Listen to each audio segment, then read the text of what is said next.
Hi, I'm Annapolis Mayor Josh Cohen with your video update for January 20th, 2011, and in this update I'm going to talk about the Market House.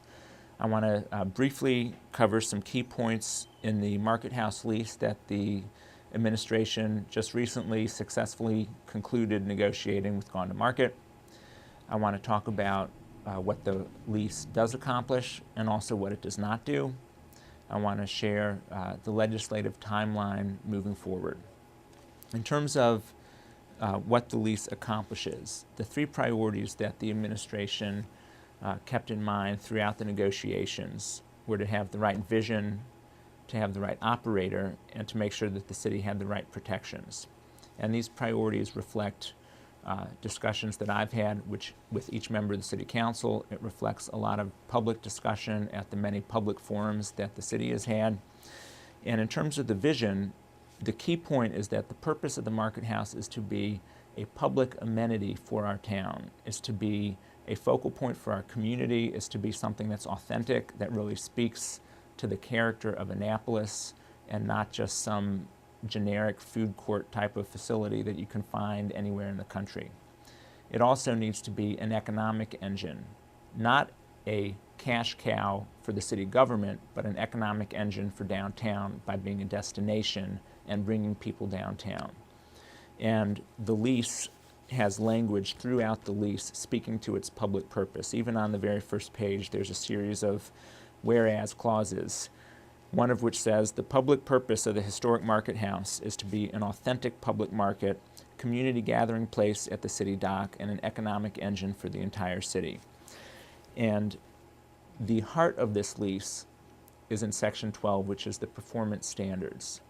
And the performance standards we put in place to ensure that whoever operates it, whether it's the four principals we know today, Laird Jackson, Drew Scallon, Terry McDonald, and Kathleen Whitty, or whether it's another group of people 20 years from now, that this lease will ensure that the operation of the Market House achieves its vision and its public purpose.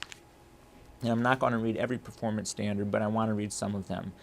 Paragraph A says, tenants shall operate the Market House solely as a public purpose retail food market facility which offers fresh products and services of high quality by local and regional vendors, priced to appeal to a range of customers, and which preserves and promotes the authentic historic character of the building. Paragraph B, retail sales shall specialize in a fresh food market promoting local and regional vendors, including, by example, a seafood market, an oyster bar, market lunch counter, etc.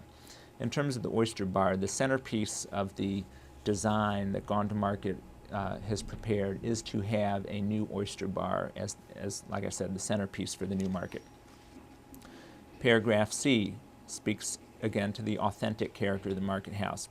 Tenants shall permit no national retailers, chain retailers, public companies, or public company franchisees unless specifically approved by the city. Again, talking about the need to have local vendors, small mom and pop type businesses, not chain stores that you can find anywhere. And again, talking about the authentic nature, paragraph E says tenants shall require subtenants that are food retailers to carry a significant preference for locally or regionally grown or raised foods. So Annapolis, Chesapeake Bay, the whole locally sourced, locally grown food is going to be part of the character of the new Market House. Now, these are the performance standards, and what that means is if Gone to Market fails to operate the Market House in accordance with these performance standards, and we try to work it out but we can't, then they would be in default of the lease, and the city could terminate them without paying them any fee, because they would be in default. So these performance standards, Section 12, like I said, are the heart of the lease. In addition to the performance standards, the city negotiated a termination for public interest, where if despite our best efforts, despite these performance standards, for whatever reason it's not working out, if the city council deems it's in the public interest, then the city council can buy out the operator without having to go to court or to condemn the property or tie the property up in litigation like happened last time. So this lease has the right vision. It It certainly will provide for the right operator in Gone to Market. By now, probably everyone watching this video is somewhat familiar with Gone to Market. They are from the area. They have proven relevant experience operating niche public markets like Belvedere Square in Baltimore, like the Easton Market over on the shore, and they're a good fit for our Annapolis Market House. And it also has protections. Again, I've just touched on some of the key terms in this lease. I also want to touch briefly upon the business arrangement with the lease. Under the cost sharing, the city is responsible for the external improvements to the market house, the fixing the HVAC, the heating, venting, and air conditioning, the shell, the roof, the walls, the windows, the utilities, that sort of thing. In other words, the city is responsible for upgrading the physical part of the property that will be the city's, regardless of whether Gone to Market's in there or somebody else is in there. It's the physical structure that is the city's responsibility. Gone to Market is responsible for the operating costs. They're responsible for the tenant improvements on the interior as well as the annual operating costs. And so the business arrangement is not a pure 50-50 public-private partnership. Because in that case, the city would be participating in the operating costs. And if the market house operates at a loss, which we expect it to do for the first 2 or 3 years, then the city would be paying money out of pocket to subsidize that loss. And even though we believe that the market house is going to be very successful, there's never a guarantee. And the last thing I want to do, and the last thing a number of aldermen want to do, is put the city in a position of funding operating losses for a market house, particularly if it does not work out. And so the way we structured this lease is that Gone to Market is responsible for all operating expenses. If the rents from the subtenants cover the costs of the operating expenses, then from that point forward, Gone to Market gets 2% off the top of all sales in the market house after operating expenses are covered. Then from that point, to the extent that there are any profits after that, then those profits are shared 50-50 by Gone to Market and the city. In terms of actual dollars, what our projections indicate are that a few years from now, once the market house is stabilized, the city will be bringing in about $20,000 to $40,000 a year, give or take, in rent. Gone to Market will be bringing in around $100,000, give or take. So just looking at that profit stream, someone could look at it and say, wow, the city's not maximizing its profits. And that's absolutely correct, because the goal of this lease negotiation was not for the market house to be a huge profit generator for the city.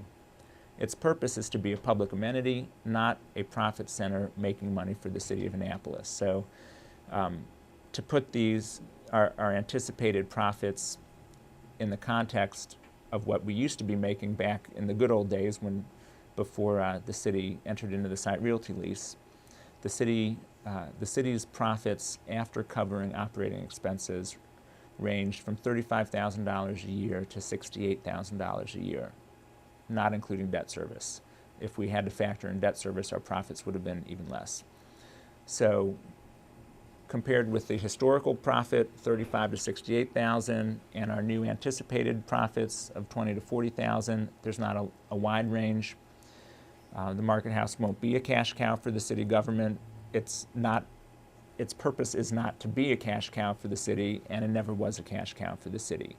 But what it will achieve is to bring in a top-notch operator to reopen the market house as an authentic community market for the benefit of all residents as well as visitors, and to serve as an economic engine by bringing people downtown, which sorely needs more people to patronize the stores.